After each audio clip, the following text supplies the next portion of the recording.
Bismillahirrahmanirrahim. Assalamualaikum warahmatullahi wabarakatuh. Alhamdulillah wassalatu wassalamu ala rasulillah wa ala alihi wa ashabihi wa mawalah wa ba'd. Soimin, soimat, solihin, solihah dimanapun Anda berada. Alhamdulillah untuk kesekian kalinya kita berjumpa lagi dalam kajian bedah kitab Majalisus Syahrul Ramadan karya Syekh Al-Allamah Muhammad bin Shalih Al-Utsaimin rahimahullah. Dan di kesempatan kali ini kita akan berbicara beberapa hal terkait masalah zakat. Yang pertama zakat profesi, yang kedua saham. Baik, jemaah sekalian yang mudah-mudahan dirahmati Allah Subhanahu wa taala, ulama kontemporer berfatwa dan beristihad seperti Syekh Yusuf Al-Qaradawi hafizahullah. Beliau mengatakan bahwa zakat profesi itu ada berdasarkan firman Allah Subhanahu wa taala yang termaktub dalam surat Ad-Dzariyat ayat 19, wa fi amwalihim haqqum ma'lum lis-sa'ili wal mahrum. Sesungguhnya di harta orang-orang beriman, harta orang-orang yang soleh, bagaimanapun bentuk hartanya, apakah dari perdagangan, dari pertanian atau dari peternakan atau dari profesi, itu ada hak orang-orang miskin dan ada hak orang-orang yang mahrum, yaitu orang tidak punya kesempatan untuk mencari makan, mencari maisha seperti orang yang di penjara atau orang yang sakit. Nah, jemaah sekalian yang mudah-mudahan dirahmati Allah Subhanahu wa taala, zakatnya berapa? Zakatnya adalah 2,5% di setiap dia pengambilan gaji, misalkan gaji bulanan ya. Dan nisabnya dikiaskan oleh para ulama kontemporer sebagaimana nisabnya zakat pertanian, yaitu 653 kilogram beras ataupun gabah. Artinya begini, kalau ada seorang yang punya gaji tiap bulan, kemudian dia sudah mengeluarkan kebutuhan listriknya, kebutuhan transportasinya, kemudian biaya anaknya, kemudian biaya kebutuhan pokok hariannya, kemudian masih tersisa nisabnya senilai harga gabah 653 kilogram, maka wajib dikeluarkan 2,5% dari harta sisa tersebut. Demikian juga jemaah sekalian, yang wajib dizakati adalah saham sama 2,5%, dikiaskan sebagaimana harta pertanian.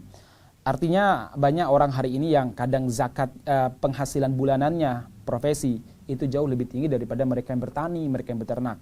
Misalkan para dokter, kemudian para spesialis, atau mungkin para pejabat yang gajinya mungkin di atas 200 juta per bulan.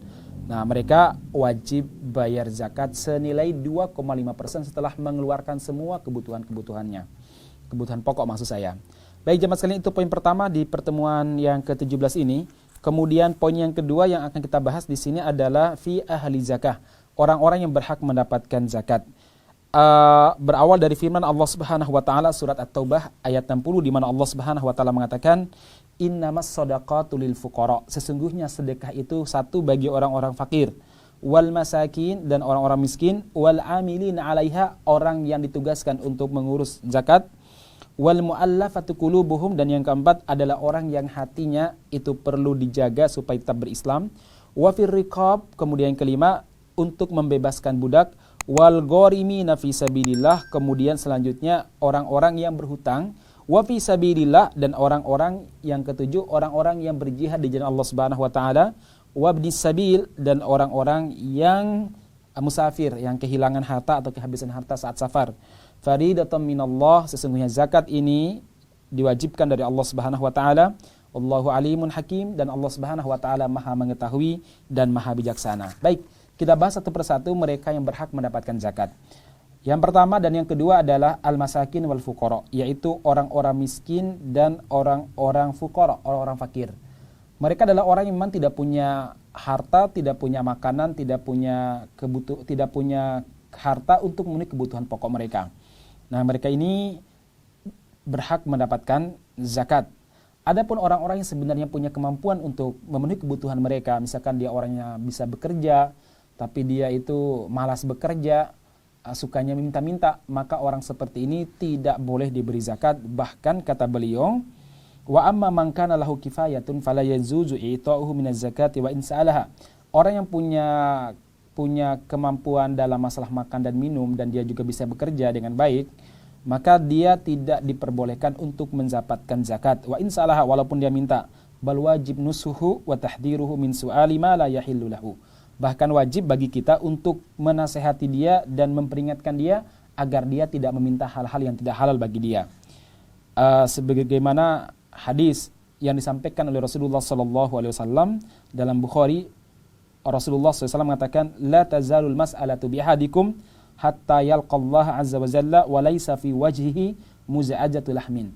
siapapun yang terus meminta kepada seseorang di antara kalian, maka kelak di hari kiamat nanti dia akan berjumpa dengan Allah Subhanahu wa taala sementara di wajahnya tidak ada segumpal daging pun. Artinya dia malu, hilang daging di mukanya nanti. Ini maknanya hakiki. Dalam hadis lain riwayat Muslim, Rasulullah sallallahu alaihi wasallam pernah bersabda, "Man sa'alan nasa bi amwalahum tukaththiru fa innama yas'ala jamran falyastaqilla aw liyastakthir." Barang siapa yang meminta-minta kepada manusia untuk memperbanyak hartanya, sesungguhnya dia meminta jamr, yaitu bara api. Maka hendaklah dia menyedikitkan meminta-minta atau memperbanyak. Maksudnya kalau semakin sedikit atau bahkan tidak lagi minta-minta, maka semakin selamat dia dari di neraka nanti. Semakin dia sering minta-minta, maka semakin dahsyat dia ditimpakan bara api di neraka nanti. Jamaah sekalian, dalam riwayat lain juga hadis Imam Ahmad, Rasulullah sallallahu alaihi wasallam pernah bersabda, "La yaftahu 'abdun baba mas'alatin illa fatahallahu alaihi baba faqrin." Tidaklah seorang hamba membuka pintu untuk meminta-minta, maka Allah Subhanahu wa taala pasti akan membukakan pintu kefakiran baginya. Artinya orang yang terbiasa minta-minta, maka tidak akan pernah kaya, dia senantiasa fakir. Ma'asyiral muslimin yang benar-benar dirahmati Subhanahu wa taala, itu yang pertama dan kedua, fuqara dan miskin.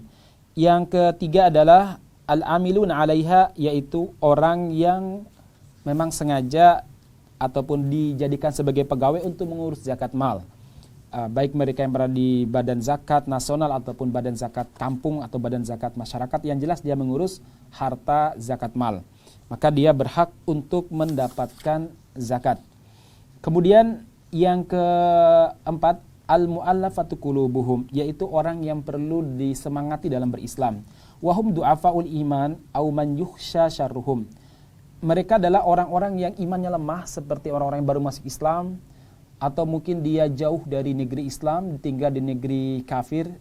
Dia perlu semangat dan support untuk bisa terus beriman, maka orang ini berhak mendapatkan zakat. Atau orang tersebut dikhawatirkan kerusakannya, maksudnya mereka penjahat atau orang suka berbuat buruk, maka untuk menyogok dia dengan harta zakat itu diperbolehkan, supaya jangan sampai dia itu melakukan kejahatan terhadap umat Islam atau menghalang-halangi dakwah. Bahkan orang kafir yang dikhawatirkan kejahatan terhadap Islam dan umat Islam boleh diberikan harta zakat untuk atau dengan tujuan kejahatan dia tersebut tidak dilaksanakan ataupun bisa dihentikan. Kemudian yang kelima adalah ar-riqab, yaitu membebaskan budak. Wahum al-arqa al-mukatibun alladhina ishtaraw anfusahum liyuharriru bidzalika anfusahum. Wa yajuzu an yushtara 'abdun fayu'taqa wa an yufaqqa biha muslimun minal asri li'anna hadha dakhilun fi riqab. Yaitu membebaskan budak. Kalau pada zaman sekarang mungkin agak susah untuk menggambarkan budak, tapi pada zaman dulu ada orang-orang yang diperbudak, seperti mereka yang ditawan ketika berperang, mereka dijadikan budak sebenarnya. Jadi kalau ada orang yang diperbudak dan dia berusaha untuk membebaskan diri dari perbudakan, dia nyicil, maka umat Islam boleh memberikan harta zakat kepada dia agar dia bebas dari perbudakan, karena Islam datang untuk membebaskan manusia dari perbudakan. Kemudian demikian juga jemaah sekalian, kalau seandainya ada orang yang diperbudak dan dia belum memulai untuk membebaskan dirinya, kita juga boleh memberikan harta zakat untuk membebaskan dia. Kemudian yang keenam, al-gharimun alladzina yatahammaluna gharamatan, yaitu al-gharimun, yaitu mereka yang hutang, ya, mereka yang berhutang. Jemaah sekalian, mereka yang berhutang ini ada dua jenis. Yang pertama, dia hutang untuk dirinya, ya, untuk dirinya dia tidak bisa bayar hutang. Misalkan hutang sudah 2 tahun, 3 tahun, dan memang dia tidak mampu membayarnya, maka harta zakat boleh diberikan kepada dia untuk membayar hutangnya. Atau mungkin ada orang yang ingin mengoperasikan anaknya, atau mungkin orang ingin biaya pengobatan, dia nggak punya uang sama sekali, maka ini termasuk orang al-ghorimin, orang yang punya hutang yang boleh mendapatkan harta zakat untuk mengobati saudaranya atau anaknya yang sakit. Kemudian yang berikutnya adalah apa? Disebutkan man tahammala hamalatal isladatal bain wa itfa'il fitnah fayu'ta min zakati biqadri hamalati tashji'an lahu ala hadzal amal an-nabil alladhi bihi ta'liful muslimin wa islahu dzati bainihim wa itfa'ul fitnah wa izalatil ahqadi wat tanafur. Yaitu apa? Di antara orang yang berhak mendapatkan zakat adalah orang yang selama ini sebagai seorang aktivis, mungkin dia ini memperbaiki kehidupan manusia, misalkan dia sukarelawan dalam mengurus kehidupan kaum muslimin. Misalkan dia berupaya untuk mendamaikan kaum muslimin, membantu kaum muslimin keluar dari jeratan-jeratan riba, membantu kaum muslimin dalam masalah advokasi hukum dan lain sebagainya, dan dia sangat membutuhkan harta untuk itu, maka termasuk al-gharimin yang berhak mendapatkan zakat.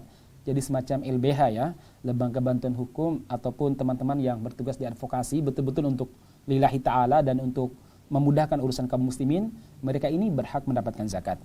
Kemudian yang ketujuh adalah fi sabilillah, yaitu orang yang berjihad di jalan Allah Subhanahu wa taala. Wa huwa, yaitu al-jihadu fi sabilillah alladhi yuqsadu bihi an takuna kalimatullahi al-ulya la lihamiyatin wala li asabiyatin.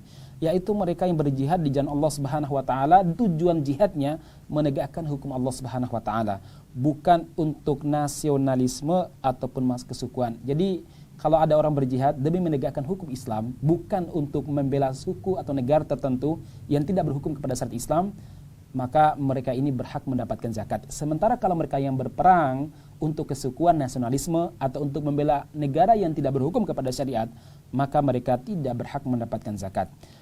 Demikian juga jemaah sekalian, beliau menyampaikan di sini termasuk yaitu para tulabul ilmi, mereka yang belajar, orang-orang fakir miskin yang belajar, dia butuh peralatan untuk belajar dalam masalah ulumud diniyah, maka dia berhak mendapatkan zakat karena mereka termasuk fisabilillah. Kalau Syekh Yusuf Qaradawi, demikian juga Syekh Profesor Dr. Hakim Al-Matiri mengatakan bahwa fisabilillah hari ini yang paling berhak adalah mereka yang berjuang di media dakwah, karena mereka juga sama dengan mujahid di medan jihad. Kalau mujahid di medan jihad senjatanya adalah AK-47 dan sejenisnya, sementara mujahid media senjatanya adalah kamera, laptop, komputer, HP dan lain sebagainya. Mereka sama-sama melakukan satu aktivitas, yaitu apa? Membela Islam dari musuh-musuh Islam. Kemudian yang kedelapan adalah Ibnu Sabil, yaitu orang yang musafir, kemudian dia kehabisan harta atau kehilangan harta, dia perlu harta untuk melanjutkan perjalanannya, maka dia berhak mendapatkan zakat. Nah, jemaah sekalian yang mudah-mudahan dirahmati Allah Subhanahu wa taala, di sini ada beberapa permasalahan yang terkait dengan mustahiquz zakah yang perlu kita bahas. Yang pertama, tidak boleh memberikan zakat kepada orang kafir, baik itu orang Yahudi, orang Nasrani, kecuali orang al-mu'allafatu qulubuhum sebagaimana saya jelaskan tadi, yaitu orang yang dikhawatirkan keburukannya menimpa umat Islam. Kalau diberikan zakat, dia akan berbuat baik kepada umat Islam, maka itu boleh. Kemudian yang berikutnya di sini disebutkan wala tudfa'u zakah fi isqati wajibin siwaha fala tudfa'u ad-dhaif badalan an diyafatihi. Yaitu tidak diperbolehkan untuk membayar zakat, tidak diperbolehkan membayar zakat untuk menggugurkan kewajiban. Contoh, orang yang menerima tamu, itu kan wajib menerima tamu dalam Islam. Kemudian dia itu punya harta yang hendak dia zakatkan, sudah dipisahkan uangnya, tamunya datang, tamunya banyak lagi, misalkan 5 orang bertamu di tempat dia selama 3 hari. Sementara dia tiap hari harus mengeluarkan uang untuk membiayai tamu tersebut. Dia tidak boleh mengambil harta zakatnya dengan niatan bayar zakat untuk melayani tamu, tidak diperbolehkan. Kenapa? Karena melayani tamu adalah wajib, kewajiban kita, sementara zakat kewajiban lain. Kemudian termasuk di sini disebutkan tidak juga diperbolehkan untuk membayarkan zakat kepada orang yang wajib kita nafkahi. Siapa? Anak kita, istri kita, kedua orang tua kita. Tidak boleh kita gunakan untuk, tidak boleh harta zakat dari kita digunakan untuk membiayai kehidupan mereka. Sebaliknya boleh, yaitu kalau ada orang yang tidak wajib membiayai orang lain dan orang tersebut miskin, dia boleh untuk bayar zakat. Sampai misalkan contohnya istri ini kan tidak wajib menafkahi suami, tapi kalau suaminya miskin, tidak punya kemampuan untuk membiayai kehidupannya atau kehidupan keluarganya, maka boleh untuk membayarkan zakat. Sebagai sebuah contoh jemaah sekalian, dulu ada salah seorang sahabat yang bernama Abdullah bin Mas'ud radhiyallahu anhu. Dia punya istri namanya Fatimah. Abdullah bin Mas'ud karena sibuknya berdakwah, sibuknya macam-macam, sehingga dia kadang keteteran dalam mencari maisha. Sementara istrinya itu punya perhiasan emas, karena dari keluarga kaya bisa jadi, dia ingin membayar zakat. Kemudian Abdullah bin Mas'ud mengatakan, wahai Fatimah, bayarkan zakatmu kepada saya lebih berhak. Fatimah mengatakan, tidak mau. Ini saya akan balik kepada yang lain. Enggak, saya berhak, kata Abdullah bin Mas'ud. Baik, saya akan tanyakan Rasulullah SAW. Fatimah pun berangkat untuk menemui Rasulullah SAW dan dia bercerita apa yang beliau dengar dari Abdullah bin Mas'ud yang tidak lain adalah suaminya. Kemudian Rasulullah SAW mengatakan begini, Shadaqa bin Mas'udin zaujuki wa waladuka zaujuki wa waladuki ahaqqu man tasaddaqti bihi alaihim. Benar Abdullah bin Mas'ud, suamimu dan anakmu adalah orang yang paling berhak mendapatkan sedekah atau zakat darimu. Baik jemaah sekalian yang mudah-mudahan dirahmati Allah Subhanahu wa taala. Demikian juga tidak boleh membayarkan zakat dengan cara menggugurkan kewajiban orang yang berhutang. Misalkan ada orang berhutang kepada kita, kemudian kita bilang begini, sudah kamu nggak perlu bayar hutang karena harta zakat saya gunakan untuk membayar hutangmu. Jadi nggak boleh ya. Caranya bagaimana? Kalau Anda mau, ya caranya ambil harta zakat, berikan kepada fakir miskin tersebut yang berhutang kepada Anda. Nah, Anda minta, tapi jangan pakai syarat ya. Bisa nggak itu digunakan untuk membayar hutangmu kepada saya? Tapi sekali lagi tidak boleh disaratin. Misalkan kamu tak kasih zakat saya, tapi dengan syarat bayar hutangmu kepada saya, itu tidak dibenarkan jemaah sekalian. Karena dalam ibadah tidak boleh ada persyaratan. Ma'asyiral muslimin yang mudah-mudahan dirahmati Allah Subhanahu wa taala, demikian hal-hal yang terkait masalah zakat, bagaimana kita membayar zakat. Mudah-mudahan Allah Subhanahu wa taala memberkahi umur kita dan memudahkan kita untuk membayar zakat dalam jumlah yang sangat banyak. Artinya, kalau kita bisa membayar zakat misalkan 10 juta per bulan, itu artinya Allah Subhanahu wa taala beri kelancaran rezeki kepada kita semuanya. Amin ya rabbal alamin. Barakallahu fi jema'in. Assalamualaikum warahmatullahi wabarakatuh.